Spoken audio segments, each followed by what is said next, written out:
Onasi va singlisining qotiliga aylandi. Assalomu alaykum hurmatli tomoshabin, kanalimizga xush kelibsiz. Videodan to'liq xabardor bo'lishni istasangiz kanalimizga obuna bo'lib, video roliklarimiz ostiga bir dona like va podpisatsiya tugmachalarini bosib qo'ying. Voyaga yetmagan qiz avtomashinani boshqarib ketayotgan vaqtda boshqaruvni yo'qotib Andijon kanaliga tushib ketgan.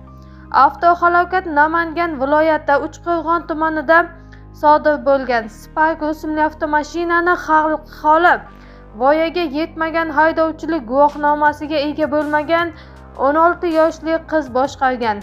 Viloyat YXX matbuot xizmatining ma'lum qilishicha, haydovchining o'ziga qizi old o'rindig'iga o'zi o'tirgan. Orqa o'rindig'iga esa qizning onasi va 10 yoshli singlisi bo'lgan. Voyaga yetmagan qiz avtomashinani boshqarib ketayotgan vaqtda yo'lning xavfli burilish qismidan o'ng tomonga burilayotgan vaqtda tajribasizligi sabab rul boshqaruvini yo'qotgan. Oqibatida yo'lning o'ng tomonida qolib, o'quvchi Andijon kanaliga tushib ketgan.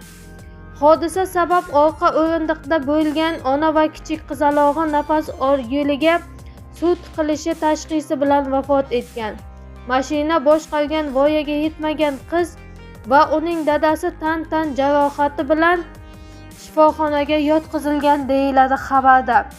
Eng so'nggi yangiliklardan birinchilardan bo'lib xabardor bo'lishni istasangiz kanalimizga obuna bo'lib, video roliklarimiz ostiga bir dona like va podpisatsiya tugmachalarini bosib qoldiring.